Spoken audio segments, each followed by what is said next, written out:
오늘 우리에게 주신 하나님의 말씀은 마태복음 21장 33절에서 42절까지의 말씀입니다.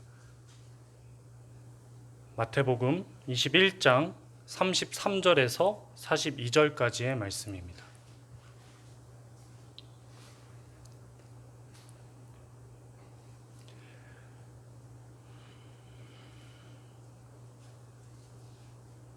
함께 교독하도록 하겠습니다. 다른 한 비유를 들으라. 한 집 주인이 포도원을 만들어 산 울타리로 두르고 거기에 집 짜는 틀을 만들고 망대를 짓고 농부들에게 새로 주고 타국에 갔더니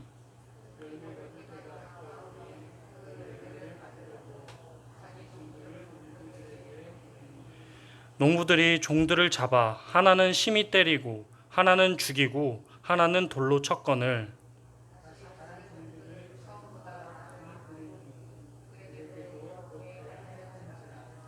후에 자기 아들을 보내며 이르되 그들이 내 아들은 존대하리라 하였더니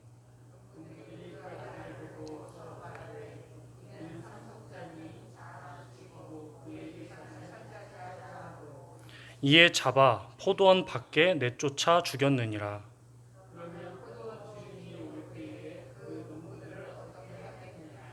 그들이 말하되 그 악한 자들을 진멸하고 포도원은 제때에 열매를 바칠 만한 다른 농부들에게 새로 줄지니이다.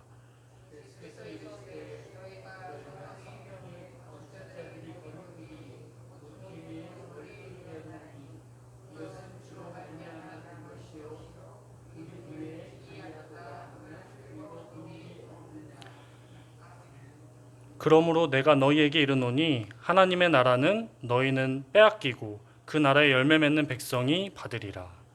아멘. 할렐루야. 혹시 이중국적이라는 말 들어보신 적 있으십니까? 그 단어의 뜻과 같이 두 가지의 국적을 가진 사람을 우리는 이중국적이라고 말합니다. 그러나 대부분의 나라들이 이 이중국적을 특별한 예외나 특별한 그런 상황이 아닌 경우에는 허락하지 않고 있습니다. 하지만 고 옥하는 목사님께서 그 저서 무엇을 기도할까라는 책을 보면 우리 예수님을 믿는 자들은 모두 이중국적자라고 말씀하고 계십니다. 이 말이 무슨 말입니까? 우리는 대한민국 국적을 가진 사람들이지만 동시에 하나님 나라의 백성, 하나님 나라의 국적을 가진 사람들이라는 말입니다. 사도 바울 역시 빌립보서 3장 20절 말씀에서 이렇게 말하고 있습니다. 그러나 우리의 시민권은 하늘에 있는지라. 우리의 국적이 하나님 나라, 우리의 시민권이 하나님 나라에 있다는 말입니다. 사도 바울은 말합니다. 우리가 이 땅에 발을 디디고 살고 있지만 이 땅의 국적보다 하나님 나라의 국적이 우리의 정체성이다. 하나님 나라의 백성이 우리에게 더욱 중요하다. 그러나 그 바울의 말과 같이 우리는 정말 하나님 나라 백성으로서 시민권을 가진 자로서 살아가고 있습니까? 오늘 본문을 보면 예수님께서 포도원 비유에 대해 말씀하고 계십니다. 많이 들어보셨을 비유인데 한 집주인이 포도원을 만들어서 농부들에게 새를 주고 타국으로 떠납니다. 그리고 열매를 거둘 때가 됐을 때 종들을 보내서 그 열매를 농부들에게 받아오라고 합니다. 그러나 농부들은 그 종들을 하나는 심히 때리고 하나는 죽이고 하나는 돌을 칩니다. 그래서 주인은 이번에는 더 많은 종들을 포도원에 보냅니다. 그러나 이번에도 똑같이 심히 때리고 죽이고 돌로 칩니다. 그러나 또다시 주인은 포기하지 않고 마지막으로 자기의 아들, 하나뿐인 아들을 보내기로 결심합니다. 자기의 종들은 그 농부들이 천대했지만 자기 아들은 존대하리라고 믿고 보낸 겁니다. 그러나 농부들은 그 아들을 보자마자 오히려 그 아들을 죽이면 이 유산이, 이 포도원의 모든 유산이 자신들의 것이 될 것이라며 그 아들 역시 죽입니다. 예수님께서 말씀하신 이 포도원 비유는 무슨 의미를 가질까요? 그 비유를 파악하기 위해서는 예수님께서 그 비유를 누굴 향해 말씀하고 계시는지를 우리는 먼저 파악해야 합니다. 어떤 이들을 대상으로 그 비유를 말씀하고 계신지를 파악해야 합니다. 마태복음 21장 23절을 보면 그 대상이 누구인지 잘 나와 있습니다. 예수께서 성전에 들어가 가르치실새 대제사장들과 백성의 장로들이 나와 이르되 내가 무슨 권위로 이런 일을 하느냐 또 누가 이 권위를 주었느냐. 아멘. 예수님이 여느 때와 같이 성전에 들어가시자 대제사장들과 백성의 장로들이 예수님께 나아옵니다. 그리고는 또다시 시비를 겁니다. 예수님의 말에서 꼬투리를 잡아서 그 권위를 추락시키기 위함이었습니다. 그러나 예수님께서는 세례 요한의 그 권위가 그 세례가 요한의 세례가 어디로부터 왔는지를 오히려 대제사장들과 백성의 장로들에게 되물으시고 또한 포도원에 간 두 아들의 비유를 말씀하심으로 그들을 꼬집으십니다. 그리고 이어서 세 번째에 말씀하신 비유가 바로 오늘의 포도원 비유입니다. 즉 예수님께서 이 포도원 비유를 말씀하고 있는 대상은 대제사장들과 백성의 장로들입니다. 그렇다면 예수님께서는 이 대제사장들과 백성의 장로들에게 비유를 통해서 무슨 말씀을 하시고자 하는 걸까요? 창세기 12장 1절에서 2절 말씀을 보면 하나님께서 아브라함에게 나타나셔서 그 고향 집을 떠나 자신이 말하는 그 약속의 땅으로 향하라고 합니다. 그리고 그 말씀에 순종하면 그 아브라함의 자손을 통해서 큰 민족을 이루겠다 약속하십니다. 창세기 12장 1절 2절 말씀입니다. 여호와께서 아브라함에게 이르시되 너는 너의 고향과 친척과 아버지의 집을 떠나 내가 내게 보여줄 땅으로 가라. 내가 너로 큰 민족을 이루고 내게 복을 주어 내 이름을 창대하게 하리니 너는 복이 될지라. 아멘. 그리고 아브라함은 이 하나님의 말씀에 순종합니다. 복을 주신다는 그 말씀대로 따르면 그 자손을 모래알과 같이 하늘의 별과 같이 번창하게 한다는 그 하나님의 말씀에 순종하여 그 약속 따라서 하나님의 약속을 따라 이스라엘 백성들은 복을 받게 됩니다. 그러나 시간이 지남에 따라서 이 이스라엘 백성들은 하나님을 점점 잊어버리기 시작합니다. 하나님께서 그토록 반대하시고 그토록 하지 말라고 했던 이방 민족들 간에 함께하는 그런 생활은 물론 더 나아가서 이방의 우상까지 하나님을 잊어버리고 이방의 우상을 섬기기까지 합니다. 그러나 하나님께서는 이스라엘 백성을 포기하지 않으셨습니다. 선지자와 예언자들을 보내서 하나님의 말씀을 대언하게 하십니다. 그러나 이스라엘 백성들은 어떻게 했습니까? 그 선지자와 예언자들을 죽이거나 때리거나 돌로 쳤습니다. 마치 오늘의 포도원 비유처럼 말입니다. 예수님께서 오늘 포도원 비유를 대제사장들과 백성의 장로들을 향해 말씀하고 계시다고 했습니다. 예수님은 바리새인과 대제사장들, 백성의 장로들로 대표되는 이스라엘 백성들에게 이 포도원 비유를 말씀하고 계시는데 하나님께서 그들에게 맡기신 약속, 그들에게 맡기신 사명을 그들이 담당하지 않고 오히려 자기들이 그 열매를 소유하려 하면서 자신의 말을 듣지 않고 있다고 이 비유를 통해서 말씀하고 계십니다. 심지어 지금은 오히려 그 하나님의 아들이신 자신 예수까지 죽이려 하고 있음을 비유를 통해 말씀하고 계신 겁니다. 이처럼 예수님은 아브라함의 때부터 이스라엘 백성들에게 허락된 하나님의 나라 그리고 그 나라에 합당한 열매를 맺으라는 하나님의 음성에 순종하지 않은 조상들, 이제는 아들인 예수까지 죽이려고 하는 현재 이스라엘 백성들의 모습을 비유를 통해서 말씀하고 계십니다. 그렇다면 바리새인들과 이 종교 지도자들, 백성의 장로들이 자신의 하나님의 약속을 어기면서까지 그렇게 지키려고 했던 열매는 도대체 무엇이었을까요? 이 이스라엘 백성들이 그토록 지키려 했던 열매는 도대체 주인이 보낸 종들을 잡아 죽이기까지 하고 그 아들인 예수를 잡아 죽이기까지 하면서 얻으려고 했던 그 열매는 무엇이었을까요? 하나님의 나라를 약속받은 이스라엘 백성들이 하나님을 망각하고 스스로 주인되어 살아갈 때 하나님께서는 이 이스라엘 백성들에게 선지자를 보내셨다고 했습니다. 그리고 이 선지자들이 이스라엘 백성들에게 전하던 메시지는 한결같았습니다. 다시 하나님을 기억하고 돌아와라. 하나님 나라의 백성으로서 합당한 삶을 살아라. 하나님의 자녀로서 정체성을 기억하라. 그리고 예수님이 오시기 전 광야에 외치는 자의 소리로서 그 예수님의 오심을, 메시아의 오심을 준비하던 세례 요한 역시 이렇게 선포했습니다. 회개하라. 천국이 가까이 왔다. 회개에 합당한 열매를 맺으라. 예수님 역시 그러하셨습니다. 광야에서 사탄의 시험을 이기시고 무리들 앞에서 가장 먼저 하신 말씀, 산상수훈으로 알려진 그 말씀이 바로 심령이 가난한 자는 복이 있나니 천국이 그들의 것임이요 의로 인하여 박해를 받은 자는 복이 있나니 천국이 그들의 것임이라.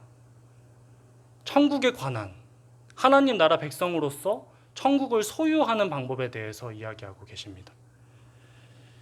이처럼 하나님께서는 이스라엘 백성들에게 계속해서 하나님 나라의 백성으로서 어떻게 살아가야 하는지를 말씀하고 계십니다.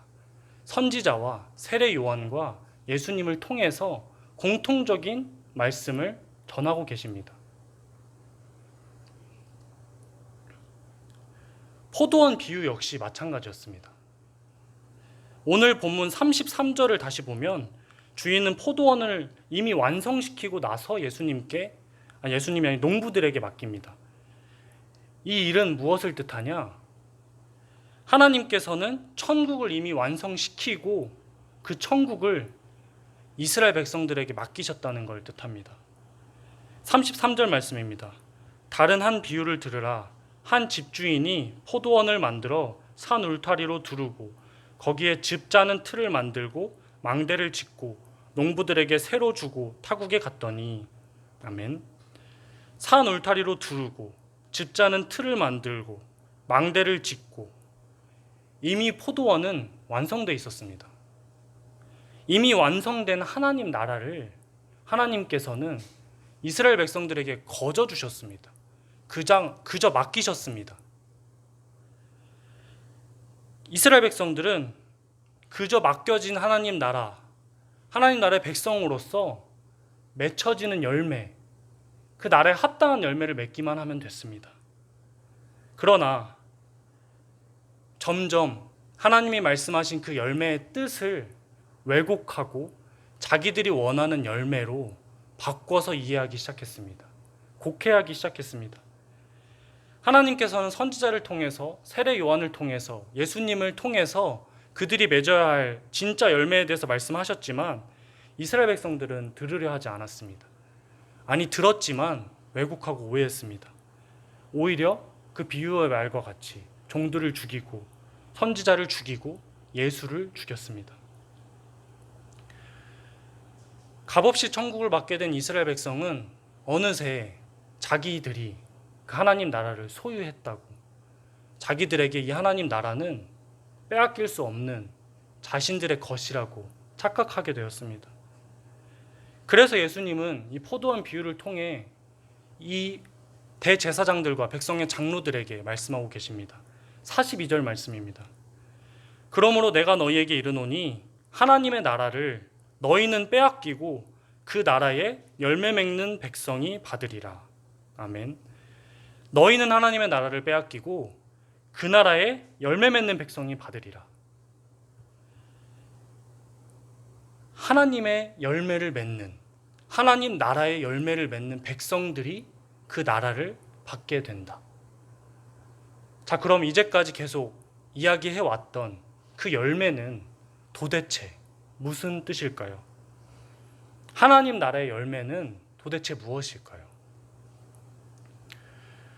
로마서 15장 후반부를 보면 사도 바울이 예루살렘 교회의 가난한 그리스도인들을 위해서 헌금을 모아서 전달하려는 그 과정이 나옵니다.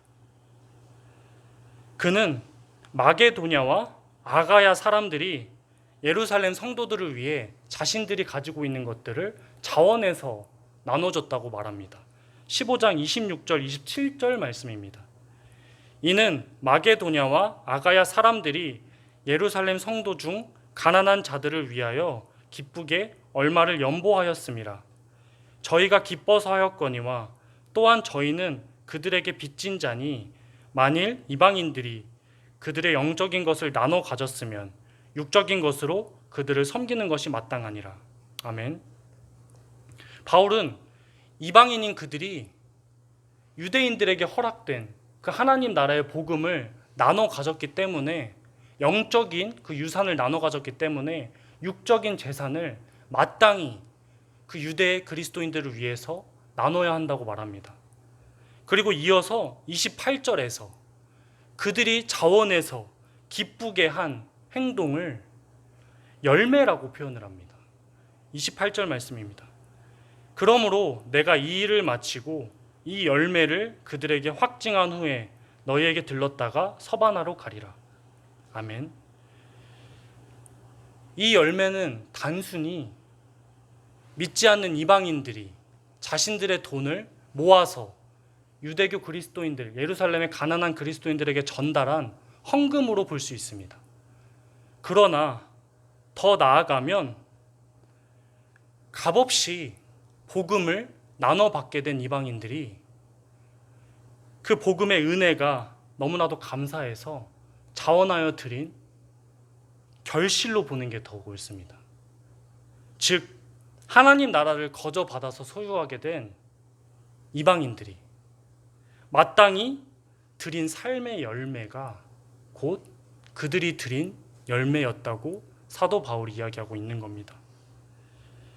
하나님 나라의 열매, 하나님이 아브라함과 언약을 맺으시고 이스라엘 백성들에게 계속해서 요구하던 열매, 포도원 비유에서 말하는 추수할 때가 되었을 때 마땅히 드려야 할 열매, 그 열매는 바로 하나님 나라의 백성으로서의 삶입니다. 마게도냐와 아가야 사람들이 하나님의 백성, 천국 백성으로서 기쁘게 드린 삶의 열매, 값없이 받았기 때문에 자원하여서 기쁘게 드린 그 열매가 바로 하나님께서 말씀하신 하나님 나라의 백성이 맺어야 할 열매였습니다. 바울이 말하는 열매였습니다. 오늘 본문 42절에서 예수님께서는 바리새인과 종교 지도자들에게 말씀하시는데, 하나님 나라를 너희는 빼앗기고 그 나라의 열매 맺는 백성이 받으리라 말씀하고 계십니다. 그 나라의 열매 맺는 백성은 그 나라의 삶을 살아가는 백성을 뜻합니다. 하나님 나라의 삶을 살아가는 백성을 뜻합니다. 우리는 간혹 교회를 다니면서 열매 맺는 삶을 오해하곤 합니다. 하나님을 잘 믿으면 세상에서 많은 열매를 맺으리라고 생각합니다. 대제사장들과 종교 지도자들 역시 그러했습니다. 하나님 나라의 열매를 자신들의 열매라고 오해하고 착각하고 그 열매를 움켜쥔 채 놓으려 하지 않았습니다. 세상에서 누리고 지키고 있는 힘과 능력이 열매라고 착각하여서 그 열매를 내려놓으려 하지 않았습니다. 심지어 그 아들까지 죽이려 했습니다. 이스라엘 백성들 역시 그러했습니다. 하나님 나라의 열매를 오해하여서 나의 삶과 나의 기쁨을 빼앗기지 않으려고 선지자를 죽이고 예언자를 죽였습니다. 모두들 그 열매를 왜곡하여서 나의 삶의 열매로 내가 이 세상에서 살아가기 합당한 유리한 열매로 착각했습니다. 내가 주인된 삶을 포기하지 않으려 했습니다. 그러나 예수님은 말씀하십니다. 내가 주인 되어 누리는 삶이 아니라 하나님과 함께하는 삶, 하나님이 다스리시는 나라, 천국에서 살아가는 삶이 곧 열매다. 세례 요한은 말합니다. 회개에 합당한 열매를 맺으라. 여기서 합당한이라는 말은 헬라어로 악시오스라는 뜻인데 알맞은이라는 뜻을 가지고 있습니다. 회개란 무슨 말입니까? 간단하게 돌이키다는 말입니다. 이 회개에 합당한 열매를 이 말의 뜻과 같이 쉽게 풀면 돌이킴에 당연하게 나타나야 할 열매로 해석할 수 있습니다. 돌이킨다는 건 무엇입니까? 내가 이제까지 오해하던 열매의 정의에서 이제까지 오해하고 살아오던 열매의 이해를 거슬러서 돌이켜서 새롭게 이해하는 그것이 바로 돌이킨다는 것입니다. 세상의 열매를 맺어서 나를 빛나게 하고 나를 행복하게 하고 나를 가치 있게 하던 그 모든 것들을 돌이킨다는 말입니다. 거스른다는 말입니다. 이 말은 즉 나를 부인한다는 뜻이요, 자기 십자가를 진다는 뜻이요, 나는 없고 예수로 산다는 뜻입니다. 나는 예수와 십자가에서 죽고 다시 예수와 부활한다는 뜻이기도 합니다. 예수님은 기도를 알려달라고 하는 제자들에게 주기도문을 알려주십니다. 이 주기도문의 시작이 어떠합니까? 주기도문의 내용은 자신의 삶과 자기 주변의 안위를 구하는 기도가 아닙니다. 주기도문의 그 내용을 잘 살펴보면 먼저 하나님의 나라와 하나님의 의와 그 뜻을 구하고 있습니다. 하늘에 계신 우리 아버지여, 이름이 거룩히 여김을 받으시오며 나라가 임하시오며 뜻이 하늘에서 이루어진 것 같이 땅에서도 이루어지이다. 아멘.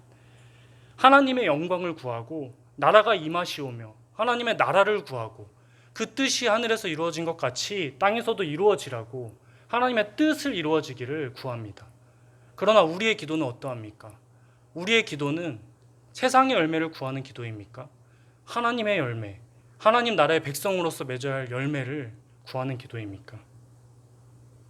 하나님이 가르쳐 주신 기도, 주기도문에 우리가 맺어야 할 열매가 잘 나타나 있습니다. 하나님 나라의 의와 하나님 나라를 먼저 구한 후에 그 다음이 일용할 양식입니다. 그 순서를 우리는 기억해야 합니다. 열매 맺는 백성이 살아야 될 삶의 방식과 순서가 여기에 있습니다. 우리가 맺어야 할 열매가 바로 여기에 있습니다. 삶의 어떤 영역에서도 어떤 사소한 영역이든지 아주 중요한 영역이든지 먼저 하나님의 나라와 하나님의 의를 구하며 사는 삶, 그것이 이스라엘 백성의 때부터 지금까지 하나님께서 우리에게 말씀하고 계신 열매입니다. 그것이 바로 회개에 합당한 열매요, 하나님 나라 백성이 맺어야 할 열매요, 우리가 맺어야 할 열매입니다. 예수님은 주기도문을 제자들에게 설명하신 후에 마태복음 6장 31절 33절에서 그 주기도문의 말씀을 이렇게 정리해 주십니다. 그러므로 염려하여 이르기를 무엇을 먹을까 무엇을 마실까 무엇을 입을까 하지 말라. 이는 다 이방인들이 구하는 것이라. 너희 하늘 아버지께서 이 모든 것이 너희에게 있어야 할 줄을 아시느니라. 그런즉 너희는 먼저 그의 나라와 그의 의를 구하라. 그리하면 이 모든 것을 너희에게 더하시리라. 아멘. 예수님은 말씀하십니다. 세상 사람들과 같이, 이스라엘 백성들과 같이 세상의 열매를 맺으려 하지 말라. 무엇을 먹을까, 무엇을 마실까, 무엇을 입을까 염려하지 말고 하나님의 나라와 하나님의 의를 구하라. 그리하면 그 모든 것을 너희에게 더해 주겠다. 세상의 열매가 아닌 하나님의 열매를 맺는 우리가 되길 소망합니다. 예수님의 말씀처럼 오늘 설교의 주제처럼 그 본문 43절의 말씀처럼 그 나라의 열매 맺는 백성이 우리가 되었으면 좋겠습니다. 세상의 기준과 가치를 거슬러서 세상에서 말하는 열매의 의미를 거슬러서 하나님 나라의 백성으로서 살아가는 이중 국적으로서의 삶이 아니라 사도 바울의 고백과 같이 우리의 시민권은 하늘에 있음을 기억하고 그 정체성을 확고히 하는 하나님 나라의 열매 맺는 백성으로 살아가는 우리가 되기를 간절히 기도합니다. 함께 기도하시겠습니다. 사랑의 하나님, 우리는 이 세상에 발을 디디고 살아갑니다. 그래서 이 세상의 수많은 사건과 세상의 수많은 눈에 보이는 것들에 흔들립니다. 주님, 그래서 어느새 하나님께서 계속해서 말씀하시는 열매를 왜곡하여서 이 세상의 열매를 맺는 삶으로 착각하고 살아가고 있었습니다. 주님, 우리가 대제사장들과 백성의 장로들처럼 이스라엘 백성들처럼 하나님의 그 말씀을 대언하는 자들을 때리고 죽이고 돌을 던지진 않을까 두렵습니다. 나는 잘 살아가고 있다고 생각하지만 내가 그 열매를 오해하여서 내가 주인 되어 살아가고 있지는 않을까 두렵습니다. 주님, 선지자의 말들처럼 세례 요한의 말처럼 예수님의 말처럼 회개에 합당한 열매, 하나님 나라 백성으로서 마땅히 맺어야 할 열매를 우리가 맺으며 살아가게 하여 주시옵소서. 세상을 돌이켜서 세상의 가치를 거슬러서 하나님만 바라보며 마땅히 하나님께서 우리에게 맡기신 그 나라의 열매를 맺어 살아가는 우리가 되게 하여 주시옵소서. 우리의 힘은 너무나도 연약하고 부족하오니 성령님 우리 가운데 함께하여 주셔서 우리가 성령에 힘입어 그 열매 맺는 백성으로 살아가는 은혜를 체험하게 하여 주시옵소서. 예배가 끝나고 삶의 자리로 다시 나아갑니다. 예배가 끝나지만 우리의 예배는 다시 시작됩니다. 주님, 우리 열매를, 하나님 나라의 열매를 맺어가길 소망하오니 부디 이 교회의 문을 박차고 나가는 그 순간 이 말씀을 잊어버리지 않고 말씀을 기억하고 살아가게 하여 주시옵소서. 함께 하실 성령님을 기대하며 지금 우리와 함께 하시는 살아계신 하나님을 믿으며 예수님의 이름으로 기도드립니다. 아멘.